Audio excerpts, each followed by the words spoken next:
make it to any men's games this year? Actually, I'm like any other fan. I make it to as many as I can, and I've enjoyed everything I've seen, and Coach Painter and his staff done a great job. I'm looking forward to this game tonight. I heard a whisper you're trying to maybe go to the Michigan State game, too? Is that true? Well, you must have heard that from Coach Brady Brown. He made sure that we got a way to get to that game. That's going to be another big game. And, two great basketball teams, a lot of tradition, but, Purdue is playing outstanding right now, and we're trying to follow it as much as we can. What's interesting is a lot of times we have to ask basketball coaches at football schools how much the football program helps the basketball program at places like Alabama or Florida or Texas. How does the reverse work for you here? Well, actually, it's huge. I think anyone that's been to Mackey Arena, the atmosphere is off the charts. They're extremely into the game. The fans and the students here really take a lot of pride in Purdue basketball. And, of course, this year they're playing outstanding. They got a chance to really do something special. But this atmosphere is tremendous for any of our recruits to be in. Anybody that's thinking about coming to Purdue to play football, when they come and see this atmosphere, it definitely helps. I want to talk about this last football season. It was so fun as a fan to watch. What were your expectations going in when you took the job? Did you guys do more or less? How would you assess the season? Well, I think internally the goal was to try to find a way to a bowl game and win it. And while that wasn't something that other people maybe saw, and we didn't broadcast it to everybody, internally that was our goal. And we worked hard to get there, and we definitely took our lumps. But I think our guys played hard. They played tough. I think they improved as the year went on. They gave us everything they could, and because of that, our fans came out. They supported us to the utmost length. Our players really enjoyed playing in front of them, and we got better. We found a way to improve at the end and win 3 of our last 4. So we've got some momentum going into this year. This feels like a rejuvenated fan base all around with Purdue. We know how great it can be sold out stadiums when Drew Brees was here. We know with Gene Cady and Matt Painter how great it can be inside this arena. But it feels like campus-wide, everything about sports is up. Your attendance was up like 13,000 a game this year for football. This place is already so loud, I don't think we can really hear each other very well. Give me an idea what campus is like right now, just walking around. Well, I think it's an electric place to be. Really, the one thing I noticed when I got here is this community is starving and extremely hungry for some success on the football field. So we wanted to make sure we did our part to at least play the game hard, at least come out and compete as hard as we could to find a way to win. And I think our fans responded. Our goal is to not only win football games, but we want to make it fun to watch, fun to play. We want to play a brand of football that others want to see and be a part of. And because of that, I think we can continue to improve. All right, so today is National Signing Day. What was your best sales pitch? Well, as far as our sales pitch, it's really kind of fairly easy. The academics here sell itself. I think people that watch basketball and football understand that the fan support is there. And I think if you want to come somewhere and play early and have a chance to compete, play an exciting brand of football, but get on the field early and showcase what you're all about, you can come here. We've got some openings. We want people that are eager to improve their game and showcase what they're all about. And I think anytime you take your talents to maybe a program like Ohio State that does it every year, that's a great thing. But sometimes when you go to a program that really needs some people to come in and be a difference maker, that's what makes it special. So I think if you want to be a part of something special and do something that maybe hasn't been done quite to this level before, you need to come to Purdue and give it your best go, and we can have a lot of fun with it. Like one quick follow-up. There's a lot of constructive criticism on the bowl system. And, if it's a 6-win team or a 6-6, 6-5 or something like that. But for a program like Purdue, what does it mean to get into a bowl and be very competitive in the bowl? Or if you're fortunate, to win the bowl game, what does that do to your program at this stage?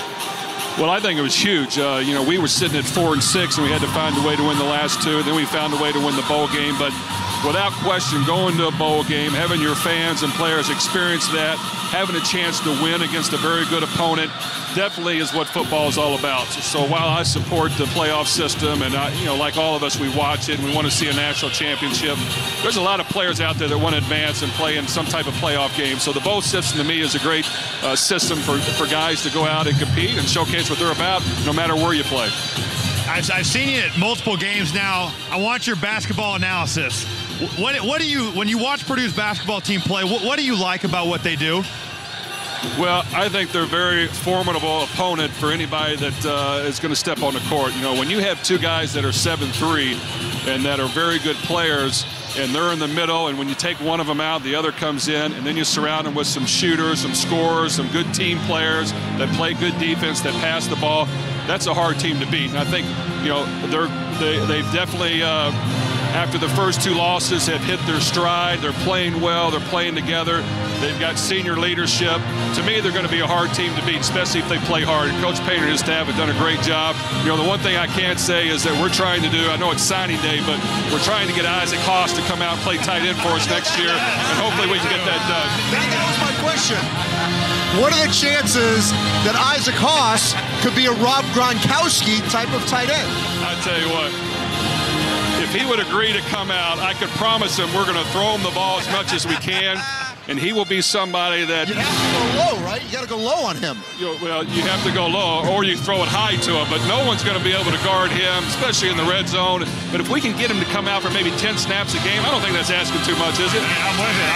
Very doable. Hey, before we let you go, you and I sat down about 10 months ago with your son, who's a delight, an absolute blast.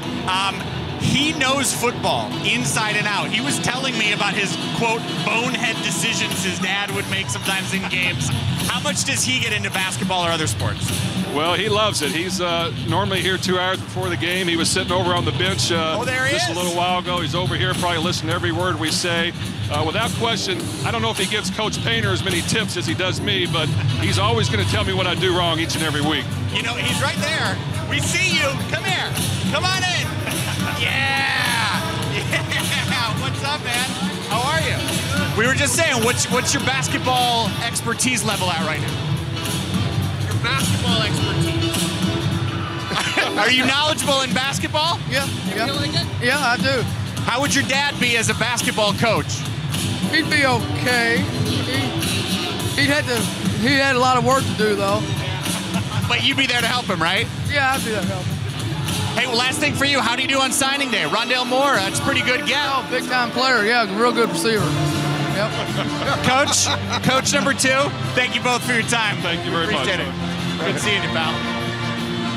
We're rolling on here as our social media continues. I can't hear anything. It's so loud in here. There we go. I got it back. The fans are getting ready, and they're starting to file in here.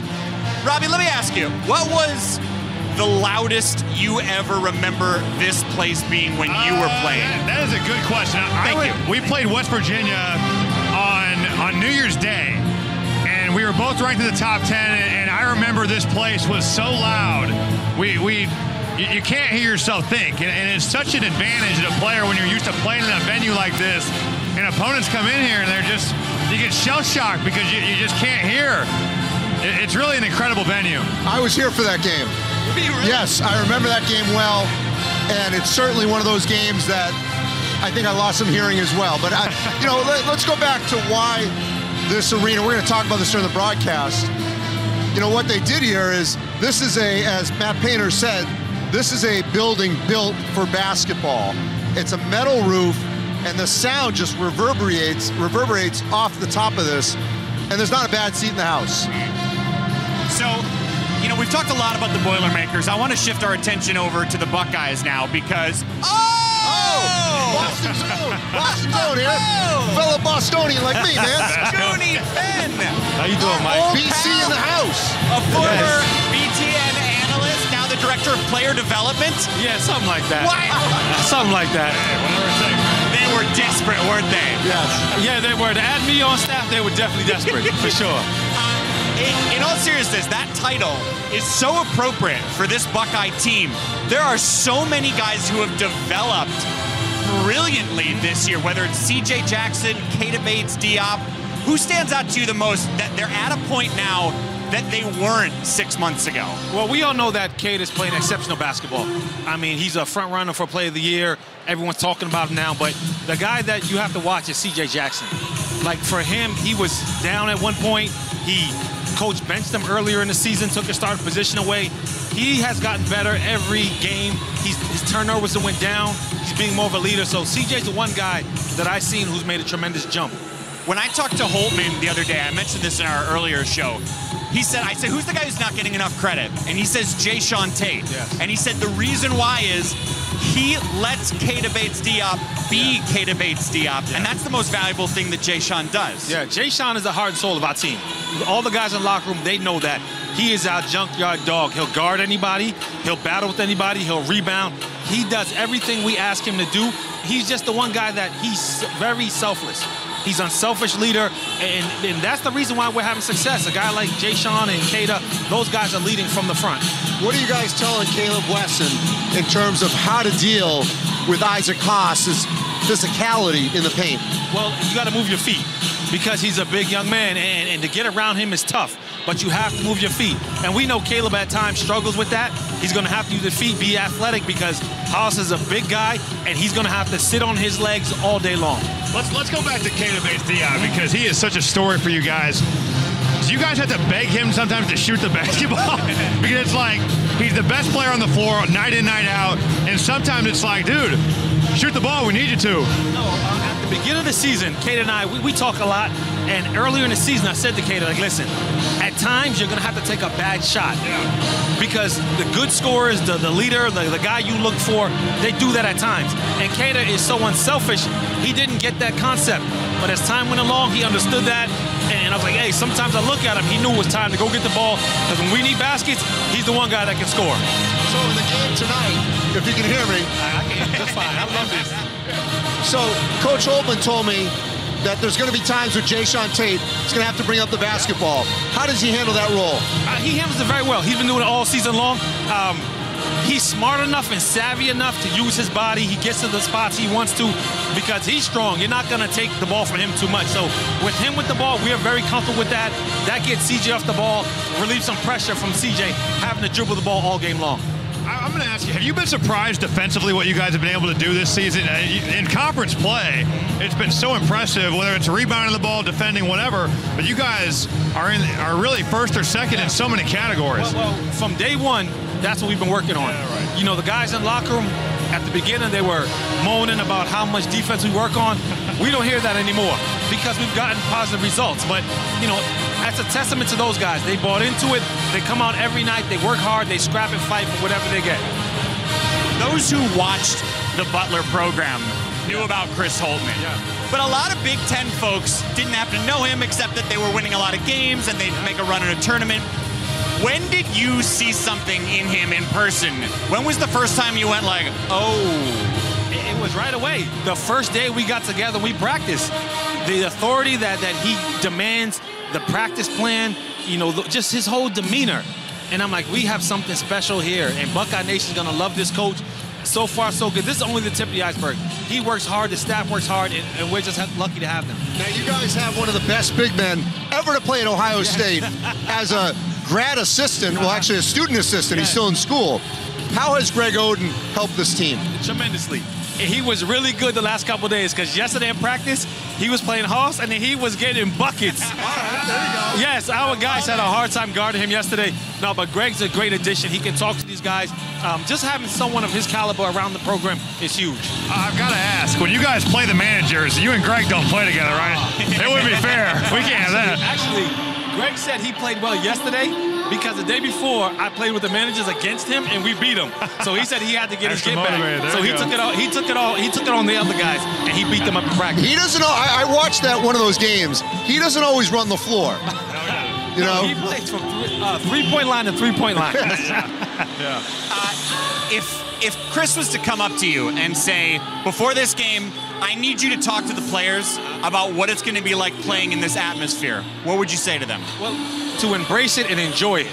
Like when we pulled up to the arena, you seen all the students outside lined up. Like my blood started to boil, so I know theirs had to. Like today was a little more pep. Like as soon as the bus stopped, they jumped up and was ready to get off the bus. So these kind of atmospheres in these games, you don't have to say much. Like Coach told me earlier, they've earned this type of game. They've earned this type of crowd to be in this position.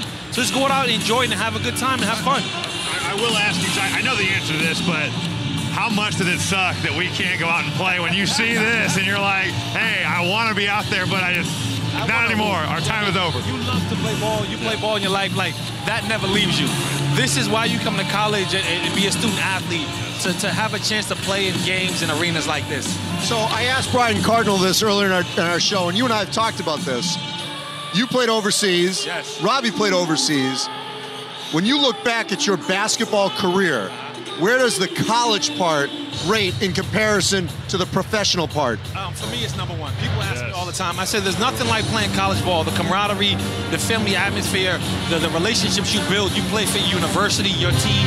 It's different. On a pro level, guys want to get paid. So it's nothing compares to playing college ball.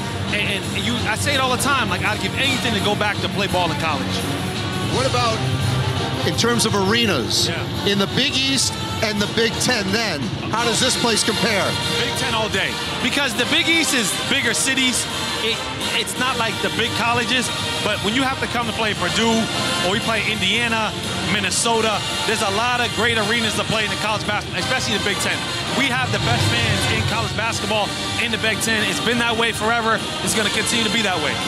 Let me ask you a couple more questions before we let you go.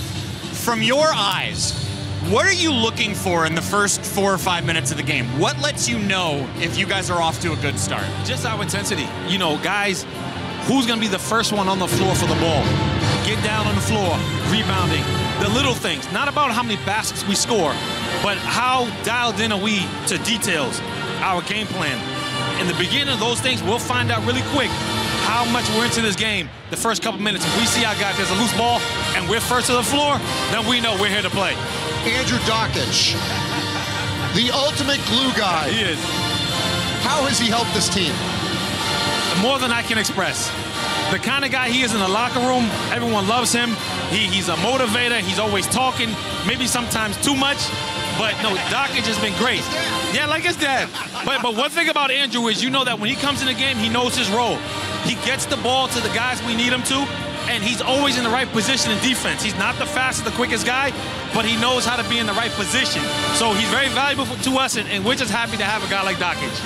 Talk about how special the Ohio State basketball family. You guys all live in Columbus. You guys work out in the summer. It is a unique deal. I'm jealous. I really am. It's really cool. But could you just talk about that a little bit? Well, the fact that the school is right in Columbus, close to downtown. A lot of people come back there. They live there, and we have a brotherhood. We want to make sure we keep it going. We stay in contact with each other.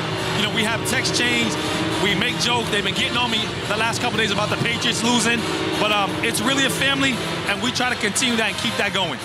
Before we let you go, you miss this? You miss us? You miss BTN? I do. You my guy, man. I miss you, man. You liar. The rest of, I swear I do. You told me yes, that I would love it. You would love it, man. And I watch you guys all the time, and I said I see those guys a lot, and I follow you on Twitter and all that good stuff. You got critique for Robbie? I mean, he's new, he's learning. Robbie's doing his thing, man. He's a professional on all levels, man. He got it. Wow, I mean, I got plenty to tell Robbie. I mean, I don't know what you're Mike's talking always about. being critical and hating on me, and I just can't get away from Mike. Do you want to know what he promised he was going to do? What's that? I want to hear this. He's going to go to the paint crew and try to get them to in unison say, Mike Hall sucks. Yeah. Mike Hall If sucks. that happens, if that happens, that's going to be all over social media. Mike, you're about to blow up, Mike. I love it. Scooney, thanks so much for giving us some of your time, thanks for having me, guys. We appreciate it. Thanks, Scooney. The man, Scooney Penn, Ohio State great, transferred over from BC, ended up working with us here at BTN for a little while. Man, we've had a couple of big guests here to start things off. We'll see you around, pal. A couple of big guests to start things off. I gotta ask Robbie, we're seeing these guys working out with a hoodie. Earlier, Vincent Edwards was shooting in a hoodie with barely his face showing. Could you have done that? Look, it's the Carmelo Anthony lifestyle choice. I would never wear a hoodie to work out, but Carmelo does it, and all of a sudden everybody's like, this is the coolest thing ever. So it's become kind of the trendy way to work out. I tell you, it's already getting loud here. Yeah, it really is. They're filling in. How many? We're about 95% filled, 90% filled. There's another great point that Matt Painter made that you don't always see, because obviously there's a lot of dollar seats, is them splitting up the student section. Right. Because as he was saying, you're not playing where, okay, in this half, we're away from it, and this half, we're in front of it. It's on both sides of you. Right. So you're feeling, confined. You cover the national game as well as anybody, and you have for years and years. This Purdue team can be how good? Well, they can win the national championship. They're that good? Because you have to keep this in mind, and Robbie can speak to this, of course. You only have to compete against these teams. So I don't buy when people say, oh, well, how would this Purdue team have done the year Robbie's Purdue team? That's irrelevant. This Purdue team just has to beat potentially like a Villanova, Virginia, you know, a Michigan State, Kansas, Duke, Cincinnati, Arizona, and they can. They don't have to go against the Kentucky team that went 38-0, okay? Right. Or Wisconsin from 2015 or Duke from 15. This team is as good as Villanova, Virginia, Cincinnati, Duke, Kansas, Arizona, Michigan State.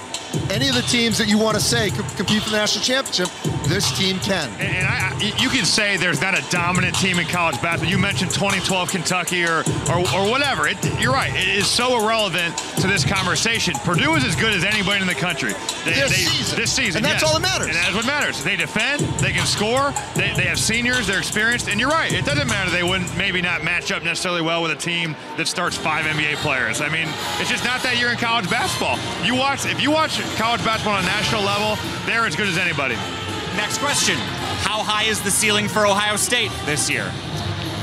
Well, first of all, I think Cam Williams will come back. Yeah, and if he does, I think he'll come back. He's out tonight. This will be the second game in a row he's missed. What I'm hearing source-wise is he'll be back within a week or two. And if that happens, their ceiling, I still don't think is as high as Purdue, as high as Villanova, as high as Virginia. Or, by the way, Michigan State has a very high ceiling. Right. Because Jaren Jackson is only going to get better. But also, they have a high ceiling, but they haven't reached that. You start to question late in the year, will they reach it? I think that becomes in play. But you're exactly right. Well, that brings me to my next point.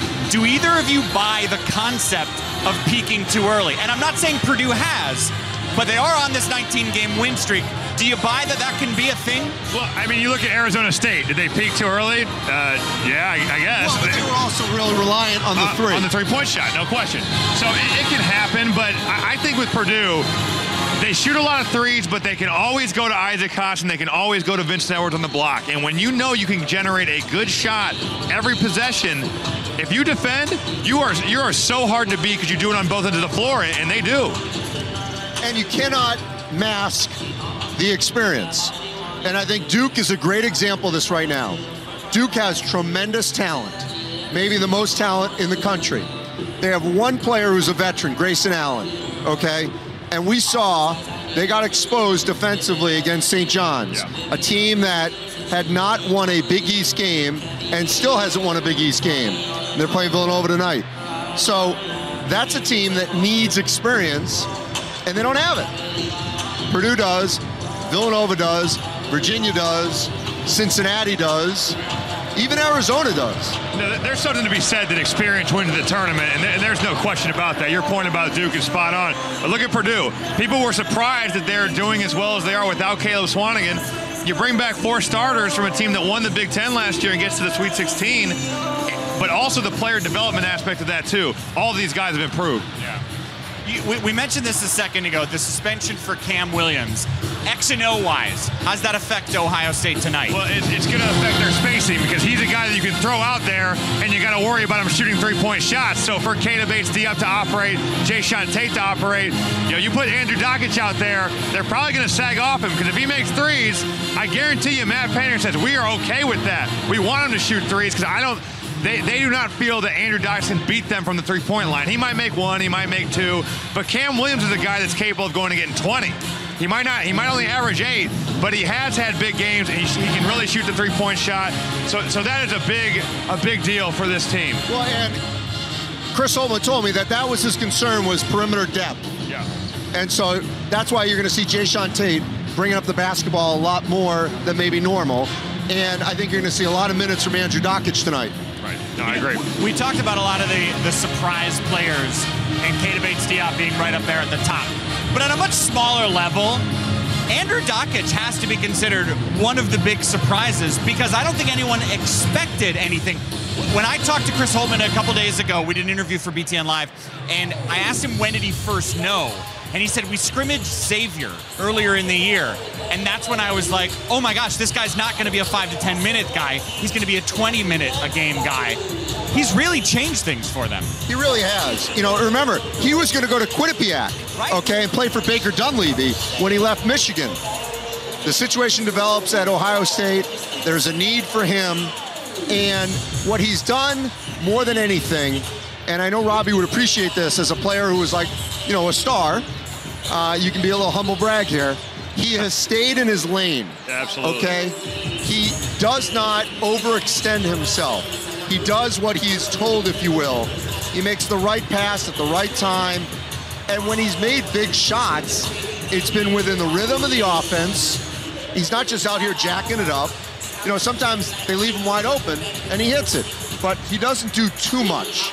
No, he doesn't. And I think John Beilein is about to, like, seriously start banning people from leaving his program in the 5th year because they just go and win Big Ten championships and do these big things. But that's a great point, Andy. He never does anything outside of what Chris Holtmann wants him to do. And that's a strength. How many guys do you put in the game and you're just like, if he would just play solid, he would be so good for us. Andrew Dawkins plays solid, makes the right play every time, and that's why he's a good player for this Ohio State team. And again, senior leadership. He's a guy who's been there before. He's been in the NCAA tournament. And in the Big Ten. Right. And so in a game like tonight, I think he's incredibly valuable because, you know, he knows this environment. He knows what it's going to be like if Purdue gets on a run and this place is rocking. Yeah. He can settle people down. Let me ask you, Robbie, about this moment before a big game. We're less than a half hour to go until the tip-off. Teams are doing their various warm-up drills, shooting around, their players stretching behind us.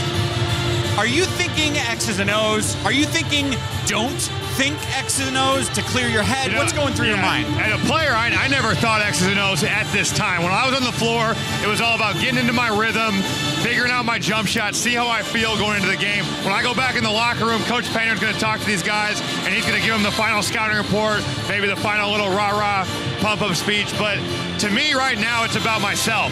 I'm trying to get myself ready to go, be the best player I can be. Got a little nerves, too. You got the little butterflies going, and that'll last until tip-off. Even when they come out here to tip the ball up, you're going to feel a little bit nervous, and that's okay. If you didn't, I think you're messed up. And you know, keep going. Yeah. I was going to say, remember Matt Painter a couple days ago or last week looked at his team in a close game and said, this game is not for the weak. Yeah, right. I love That's that. another example tonight. No weakness tonight. Right. No, I saw that clip, and I was like, I'm ready to ball. I've seen him do that before. Well, you can't. We checked the rules. I got to just be here. You're not allowed to ball, but you are allowed to be a part of the halftime show. So we're going to go away now. That's going to do it for our tip-off show as we preview the game. We're going to be back at halftime over on BTN. Again, Ohio State and Purdue, a top 15 matchup is coming your way. For Andy Katz and Robbie Hummel, I'm Mike Hall. Thanks for watching us. Enjoy the game over on BTN right now.